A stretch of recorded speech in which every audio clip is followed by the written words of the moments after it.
Don't talk to me about how much you care about nightlife, how much you respect nightlife, how much you understand that it's a pusher of culture and a pusher of community, and then use the most derogatory terms to describe it. Pollution, and you're out of fucking mind? Come on. Like, don't lie to me. At least just be like, hey, we don't give a fuck. The people who are there, who are residents, we care more about them than any of these places. And if you're going to be a problem for them, we're going to get rid of you.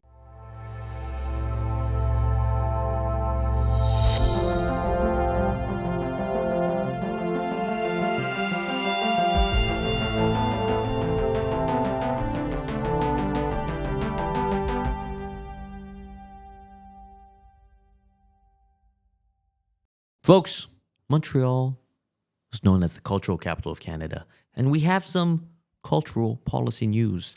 Recently, Soraya Martinez Ferrada's administration has announced new policy regarding nightlife.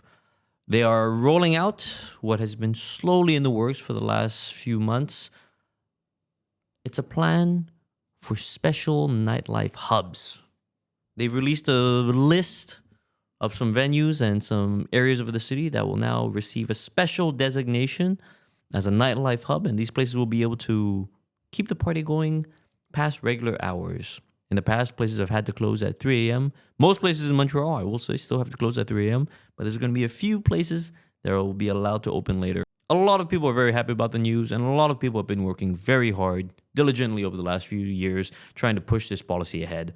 But some are still concerned. Some still feel this new policy doesn't quite match expectations. So to speak on the news, I talked to Sergio Da Silva, co-owner of Turbo House and Cafe Big Trouble in the Quartier des Spectacles. Sergio has a lot of opinions about nightlife policy. We've had him on in the past to talk about the closure of some of our favorite bars and venues.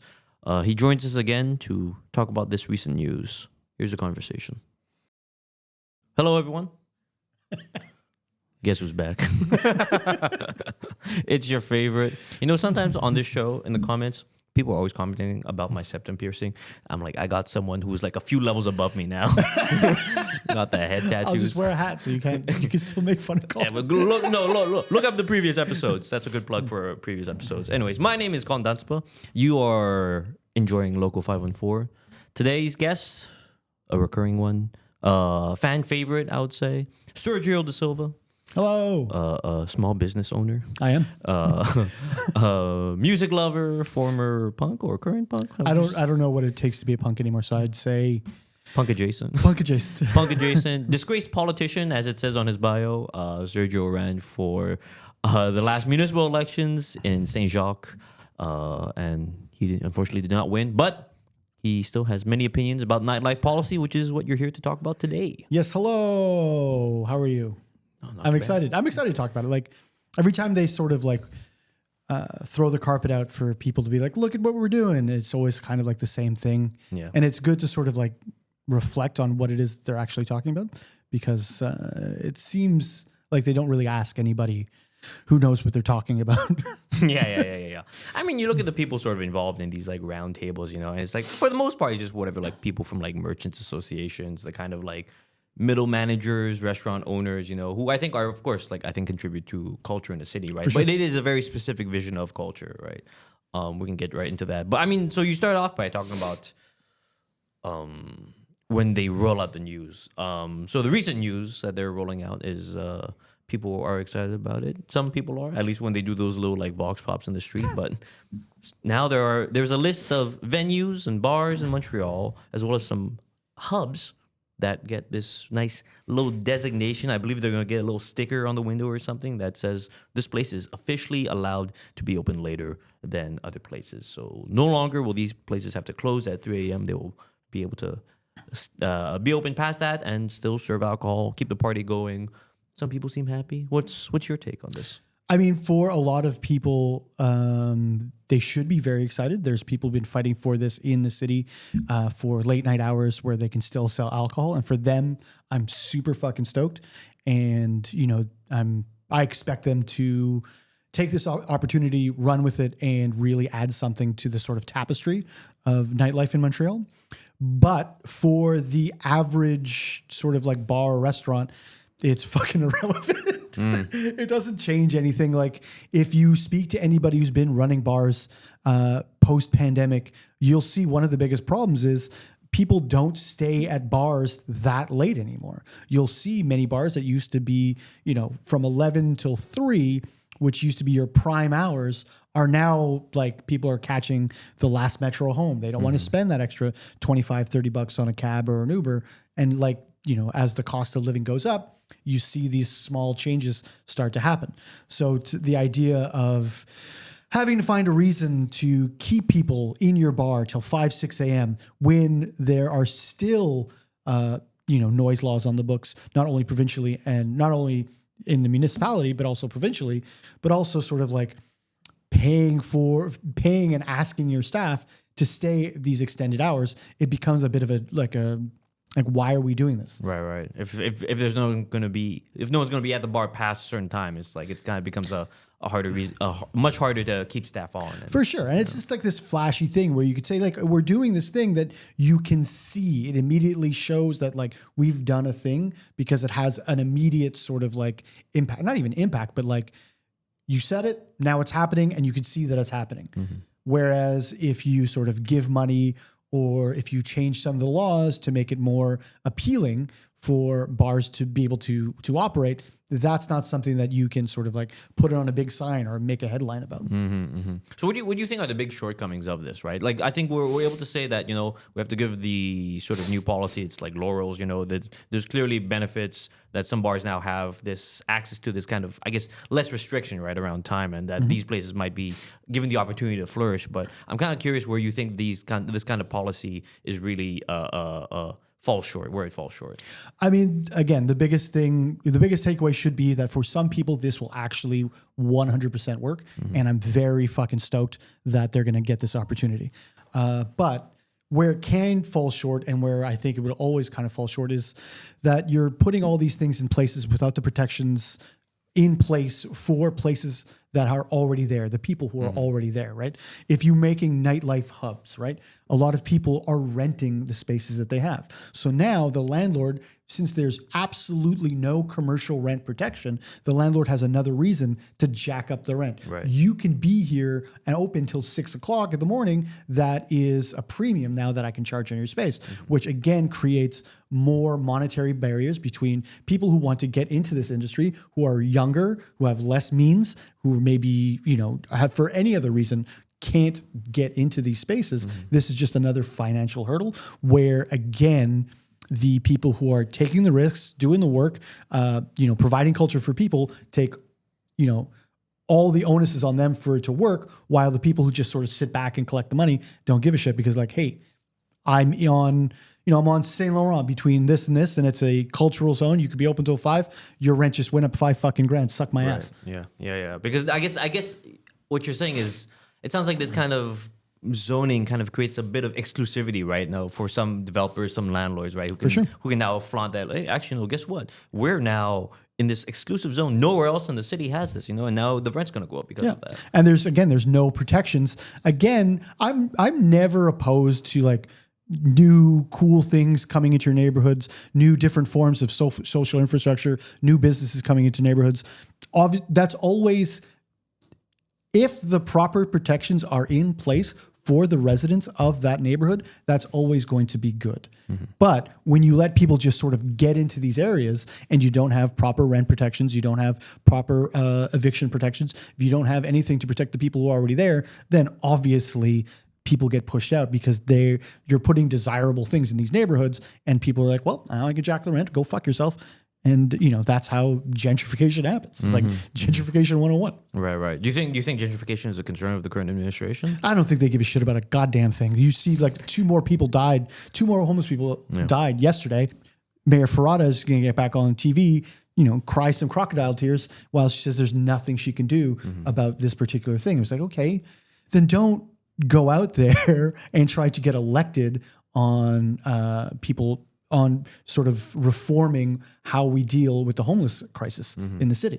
It seems crazy. Again, what do you expect to happen when you elect landlords? What do you expect to happen when you elect people who are who are now making policy that will directly benefit them and their friends? It doesn't make any sense. And you kind of get what, you get what you vote for. And this is what it is. And more people are going to die.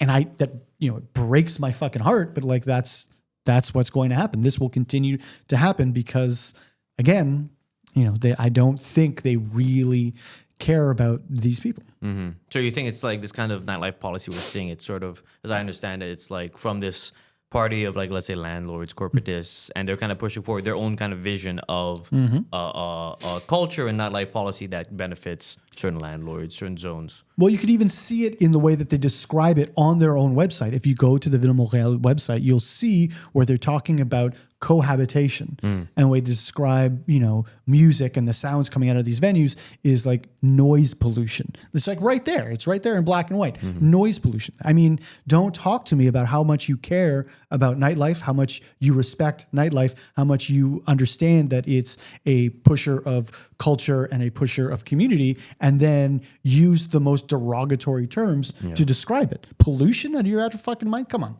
Like, don't lie to me. At least just be like, hey, we don't give a fuck. The people who are there, who are residents, we care more about them than any of these places. And if you're going to be a problem for them, we're going to get rid of you. At least you can work with that and you can make decisions as to whether or not you want to do these things based on what they actually want to have happen. But if they're going to be very lovey-dovey and kind of like fake and then decide later to just fucking smash you with the hammer, and the dude, people with limited means, people who are sort of taking these risks are going in there like blind almost.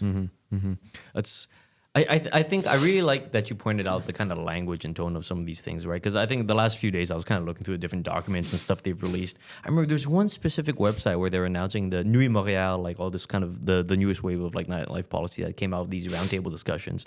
And there's so much in there about like, they're like, don't worry. We're not about to become a crazy city. We're not about to become a part. Don't worry. And I'm like, who's this like written for? I was like, is this not like the culture? Like, kind of, aren't you supposed to be proud of the culture in this instant? And the whole time, it's like, don't worry.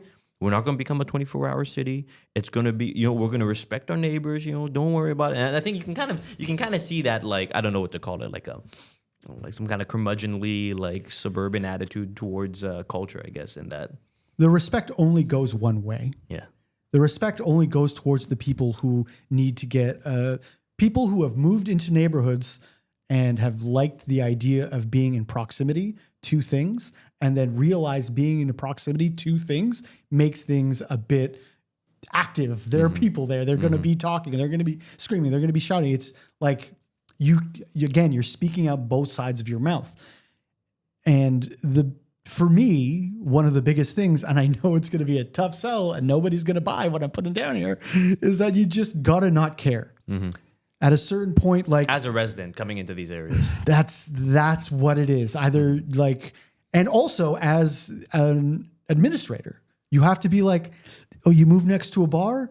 Sorry, dude, I can't help you. Click. Like the same thing. Like, oh, the school bell wakes you up every morning at 8 o'clock? Yeah.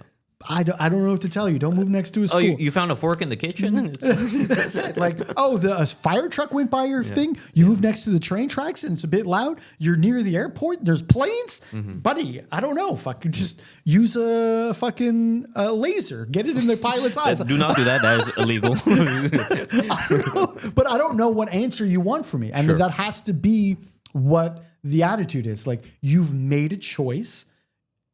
And if you're moving to these areas, let's be for fucking real, you have the means to go somewhere else. If you're moving on to Saint Laurent, if you're moving on to Saint Denis, if you're moving to any of these places, you're not a single mother with 4 kids at home being like, fuck, this is the only place I can afford $2,000 for a 1-bedroom. It's like, okay, listen, we're not. There might have been other options. there are other options, and those people are not moving to these places. They are not like, again, the people who are the vast majority of people who are moving into these spots have the means to go somewhere else. And again, even when people have been there 10, 15, 20 years, again, when you're putting forth legislation, you don't really want to look at the very, very specifics as to be like, okay, I got to make sure this one specific situation is taken care of. When you're doing, legislation like this, you got to make sure who can you take care of the most of? Right. How many people can you take care of in one fell swoop? And then once those things are implemented properly, you have the time, you have the resources from doing it better to then attack these specific situations to be able to come to some sort of a way of solving them. What do you mean by these specific situations? Again, like when you look at when the Jazz Festival grounds, right? Right next to it, they had moved an old folks home. And there are people there who are like, now we're in the summertime, we have limited means. We live in an old folks home and it's next to the Jazz Fest like concert series ground. What the fuck do we do? I mean, for those specific situations, I could see like, yes, we have to find a situation or a way to fix this. But one old folks home, you can't just sort of legislate so that you fix that one problem. Sure. You have to hit those problems specifically once you have the time and the resources from doing things properly in the first place. How do you feel like the current administration is, I guess, targeting? Before you just mentioned about like, focusing on something first and then afterwards kind of spilling out. Where do you see their current focus on? And do you imagine them kind of fixing these issues that you're talking about? In terms of nightlife? No, I don't think they really care. I mean, it was a spotlight issue during the election and they had to confront what was going on. Otherwise, they would have been seen as unelectable and not caring about that aspect of living in the city. But do I think that they actually care? It's not up for me to say my opinion. It's just look at the website. Look at how they talk about it. Look at how they talk about cohabitation. And when they're talking about it, again, it only looks like it's going one way. Don't worry, we're not going to be a party neighborhood. Don't worry, we're going to keep everything at a certain level. Don't worry, we're not going to let people do whatever they want. It's like, okay, the person who's living in a neighborhood maybe that they shouldn't be living in is not going to be worried anymore. But somebody who's been there, who's creating culture, who's creating community, I'm worried because of the way that you're talking to them about what the situation is, which you clearly still see and have never not seen as a nuisance. You consider this, again, look at the language that they're using. Look how that they're talking about it. It's, I don't need to convince anybody. You just have to see. Right. Noise pollution. Noise pollution. Like, oh, you cohabitate. Make sure that you're not causing problems for your neighbors. It's like, dude, you're causing fucking problems for me. And again, for what I would like to see from the city, stay out of the way. I'm not going to look for people who are creating my problems in the first place to fix my problems. Right. There's a lot of people who know what they're doing, are capable of making sure that Montreal stays a vibrant, cool place that brings in tons of cash, that brings in tons of people. And we don't really need you to fix that at all. Just stay the fuck out of the way. Are you mad? I've never been mad in my life. That Turbo House didn't get that 24-hour designation? No, I'm not worried about that. Turbo House runs, like we do 9 shows a week. We have matinees every Friday and Saturday. Like, again, I'm doing well and Turbo House is doing well despite the city. Right. Not because of the city. And I'm not going to look for handouts to make sure that like I can survive. There are people who work at Turbo who do a magnificent job. Michelle, the co-owner who books, who does an amazing job. Dan, who also my co-owner, making sure that everything runs the way it's supposed to without having to worry about like all this different stuff. All the staff who do an amazing job to make sure it's a fun, safe place are doing that because they care about the space and they care about nightlife, not because we're getting money from fucking Ensemble Montréal. We're never going to see a fucking dime. I'm never going to be on that fucking list of people who are open till 5 fucking o'clock. There's no way in hell. Get the again. I'm not going to worry about it. I'm not going to chase it because 1, I know it's not going to happen, but 2, I don't fucking need it. If you're going to give money, and it even with you're looking at again when you go back to the policy that they're laying out, the money that they have bookmarked is for things like soundproofing. Right. And which you guys have already tried. You guys have already put money into that. You can't. You can't. You speak to any sound engineer and you tell them, hey, I've got this 120-year-old building and I've got to retrofit it so that it could be soundproofed so the people above and next door hear under fucking 50 decibels, they'll be like, you're out of your fucking mind. There is no amount of money that you can spend on this space within reason that will get you to where you want to be. But again, you look at the language and you look what they're doing. They're only looking to protect the people who are not actively involved in nightlife. Right. They're looking to protect the people who are in proximity to it.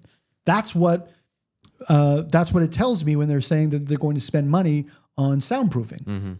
But if you give the money directly to the promoters, to the venues, to the artists, to these people who are doing all the work, you're going to see a much better return than buying some, green goo and whatever magic bullshit you're going to do for soundproofing. It's always in the language. It's always in the things that they're doing that tells you where their priorities actually are. I think this is interesting, right? Because we're talking about kind of like what an alternative policy would look like, right? Because I think before you mentioned, the best thing they can do is just stay out the way. But I am curious. There must be some kind of not staying out the way that actually benefits the cultural nightlife scene in Montreal. And I'm kind of curious what other. So, but right now you just mentioned you have money to like promoters, the people who are actually kind of contributing to culture in the city. But I'm kind of curious about what are some alternative policies that you'd like to see a city like Montreal do? I mean, one thing immediately that jumps to mind is getting in touch with the province and the Régie d'Alcool and getting rid of the morality police from the island of Montreal, like they are, because they're not anywhere else in the province of Quebec. So immediately getting rid of the morality police so that we're only speaking to one level of government and only have to abide by one set of rules would go a very long way to taking care of a lot of these issues. Another thing that would have to be on the provincial side, as well as municipal, I guess, is finding a way to cap commercial rent increases so that you are not in a situation where you're negotiating against your own success. Turbo House has been on Saint Denis for almost 10 years now. Our lease is coming up, and that is going to fucking get jacked right the fuck up because our presence there has made the area more lucrative. It's made the area a place where other people want to go because they've seen one thing work. So because of my work and the work that we've done, we're going to have to pay more, which is wild. Like, I shouldn't be penalized for doing a good job. But since there's no commercial rent protection, the landlord can pretty much do whatever the fuck they want. It feels like the lack of commercial rent protection almost kind of like accelerates the speed of something like gentrification, right? They're like, okay, good, you brought in the people, you helped make this whatever, like a nightlife hub. Get out of here now, Now you're gonna be replaced by whatever, like big box or like some God knows some place from Toronto that sets up here. That's just another bad fucking sandwich place. And like at the end of the day, you see it. You see it happen in all of these areas that start off as like cool mom and pop shops, and that become eventually, that get priced out, just like the people who got priced out.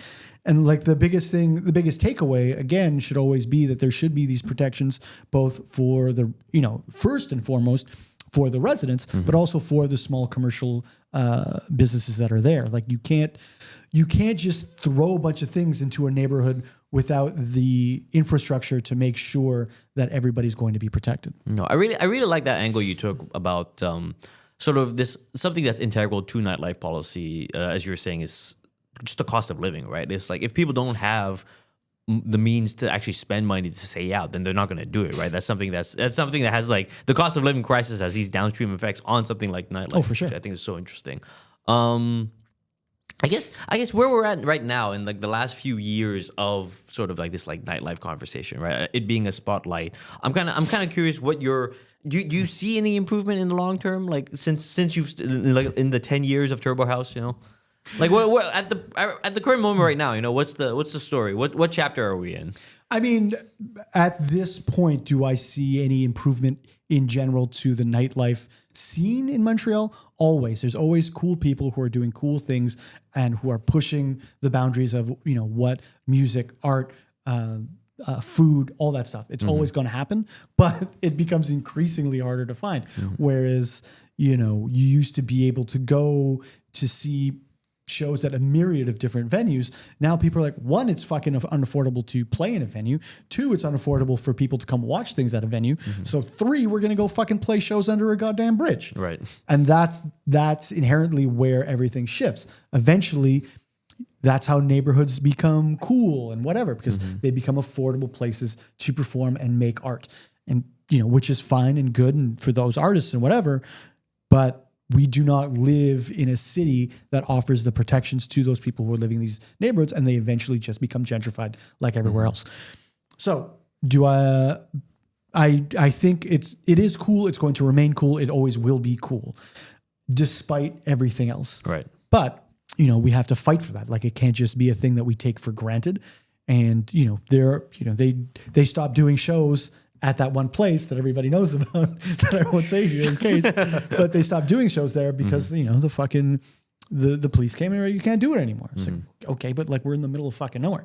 And there's other places, again, which we won't talk about, but like Allegedly. there's allegedly all these places where you can do this stuff. Yeah. And I guarantee you that they're there. You now have to put in the effort and time to find them. And you have to be part of that community in order to be able to participate, which on one level, it's good. It keeps them safe and it keeps them away from scrutiny. On another level, it keeps people out. It's the literal definition of gatekeeping. People cannot just sort of stumble onto anything cool when it's kind of like hidden from the public eye. Right. Any advice for people who might want to start their own kind of little scene? Just do it. Just do it. Just fucking do it. Just absolutely go do it. There is nothing that could go so wrong that it will just destroy your life. Like when you're opening a DIY space, when you're opening your own venue, when you're doing whatever, just fucking do it. And brush up on any laws that may exist already. Because if you are doing it illegally, try to do it as legal as you possibly can. Because if and when they do shut you down and they try to throw the book at you, you can point to all the things that you were doing right. And you took the time to make sure that people were safe. Make sure you're running a physically safe space. Not only, sort of in terms of values, but also like if there's a fire, can people get out? Yes. Did you let too many people in here? Like you have to be responsible. You are telling people that your spot is a cool spot, and your job as a promoter is to convince as many fucking people to come to that space as you possibly can. The very fucking least that you can do is make sure that these people will get home at the end of your fucking event. If there's a fire, if there's God fucking willing, there isn't a shooting, but who knows? Right. If there's an emergency, people have to be able to get out of there safely, and that is your fucking number one function, because you have told people this is cool, this is fun, you want to do this. So now you have the responsibility to make sure they get home at the end of the night.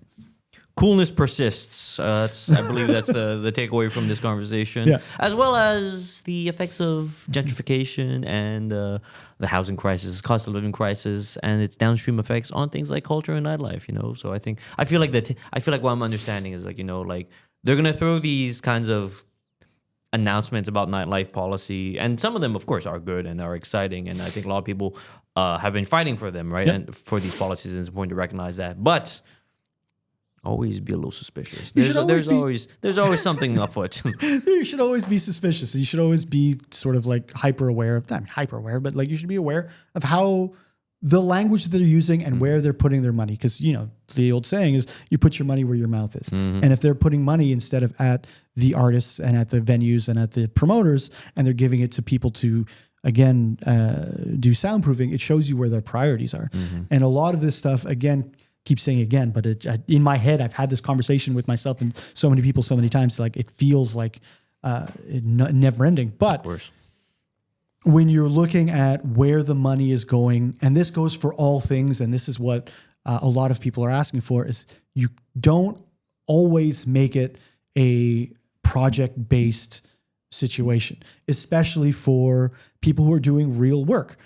People who are, Spectacular, your Pops, the Old Mission Brewery. When people have to come up with ideas and beg every time during these grant cycles for this money, you do not have the trust built in for these places to make sure that people are safe and taken care of, and they understand that they can go to these places and will be safe because they know the people there. These two people who died just yesterday, it's a symptom of that exact thing. And if you ask anybody who's working directly with that community, you're gonna hear the same thing. And like, when it comes to nightlife, it's the same thing. We've been doing this work for so long. You don't have to tell us what we need to do.